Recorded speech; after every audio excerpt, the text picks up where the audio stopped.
And thank you. I'll take a vote, that's fine.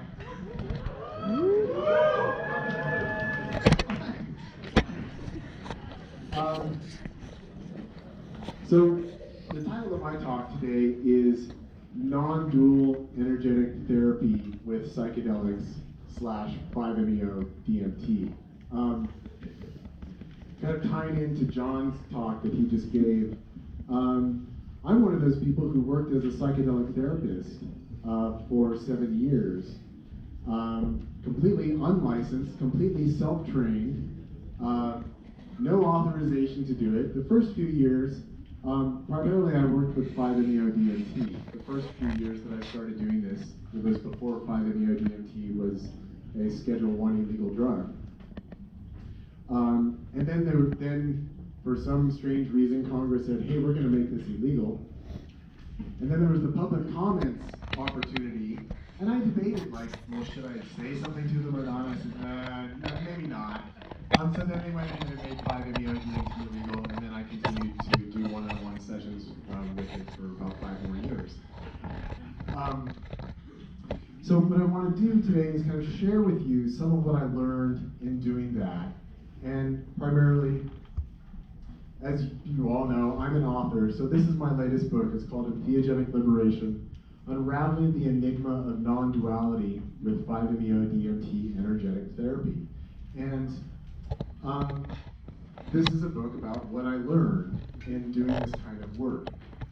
So what I want to do is kind of tell you about what I see as being what is non-dual energetic therapy in the first place. How does it apply to work with entheogens? And depending on time, I might even ask for a volunteer and maybe give a little bit of a demonstration about how all of this works, but we don't know if there'll be enough time for that or not. I also will add that at the film festival on Saturday, we are going to be showing a film that shows me consuming 5-MeO DMT while I have a little cap on and we're doing an EEG brain scan. And then that was done by neuroscientist Jeff Tarrant, who's going to be speaking tomorrow. And then he will be sharing the results of that EEG brain scan after we watch the film on Saturday. So, where to begin? Well, we could start with the God voice issue.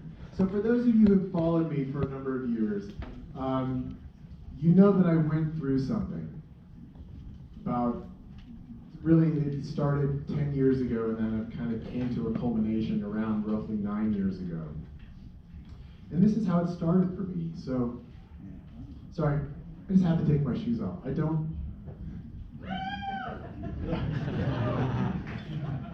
have a habit of doing this when I give public talks, but I really prefer to have bare feet.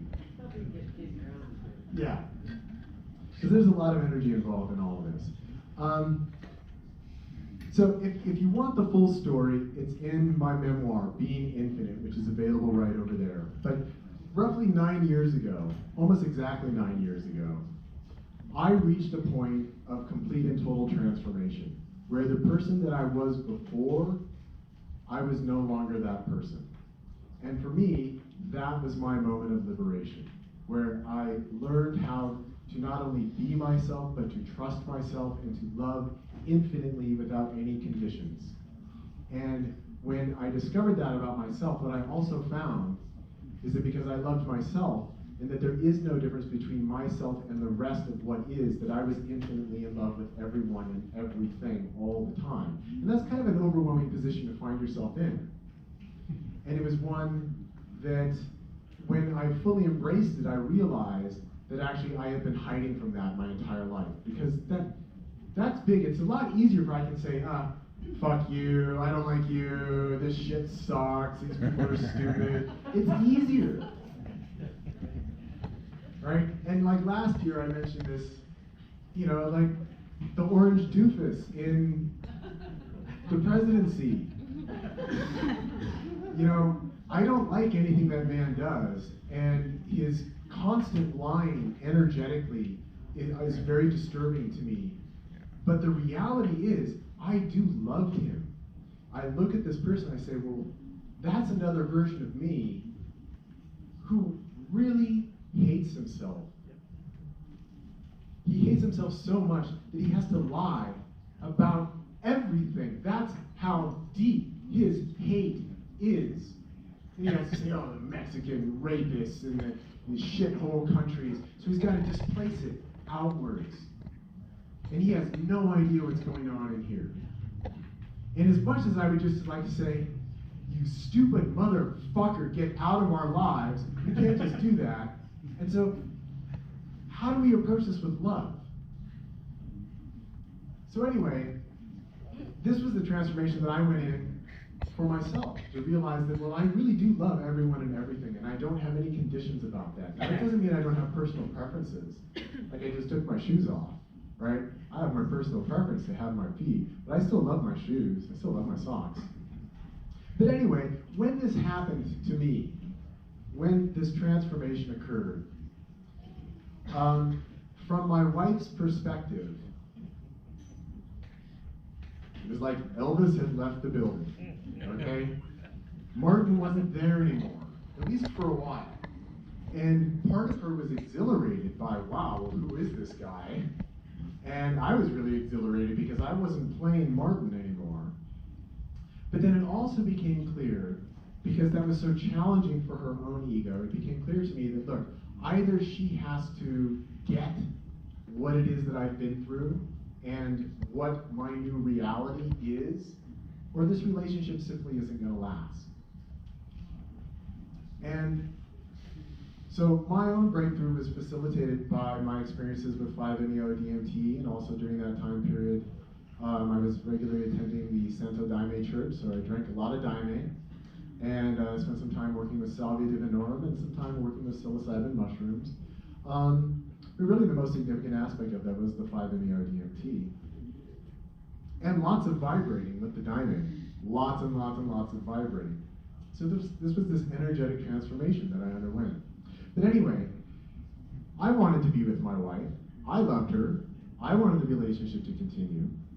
And she wanted it to continue too, but she clearly did not understand who this new guy was, because he was kind of intense. And he was a little bit energetically explosive, that she didn't know how to handle it. So at that point in time, I happened to get a hold of some 5-MeO-DMT for myself. Prior to that, I had to go to someone that many of you know, and I won't mention his or her name, who may or may not be in the room now. But I finally got some for myself. And then I gave some to my wife. And she had experienced this before. But what I found was that if I gave some to her, and if I took it at the same time as her, I could monitor what her experience was. In other words, there was nowhere for her to hide. And so for those of you, you don't need to raise your hand, but for those of you who have had 5-MeO-DMT, or if you've had toad medicine, or if you've had yopo, you know when you go all the way, it's all one, right? Right. So I found that by taking the medicine when she took it, she might think she's gone all the way, but I can feel it's like, you're still there. I can still feel you resisting. She's like, what do you mean? Take more. No. You're right, okay, it's just you take more. And more importantly, and this all happened naturally, that I found that if she were right in front of me, and I was perfectly aligned with her, that's what would allow me to really feel her energy, and feel her state, and observe the reactions of her ego, and the ways that she would try to distract herself from the fullness of the experience. And then also quite spontaneously, I didn't even mean to do this, but she was kind of fighting with it, and I could feel that there was something in her right here. And I just knew. I mean, there's no cognition going on. It's just, no, it's right here. And I put my hands on her, and I just started.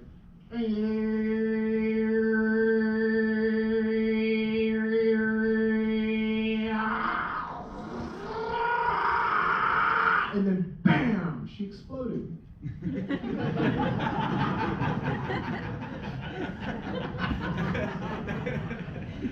And here's the thing, is that after that, she felt so much better.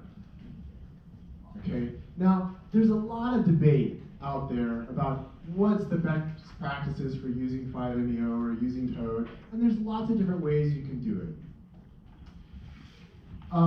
A friend of ours, James Orrock, not to call anybody out, but Orrock, I'm calling you out right here, right now, because you're the guy who said this thing on Facebook.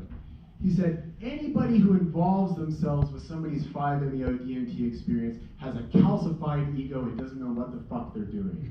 And I asked Orrock, I said, really, James, have you read my book? Do you know what it is I'm presenting to people? Do you know how I actually work with people? He's like, oh yeah, it's on my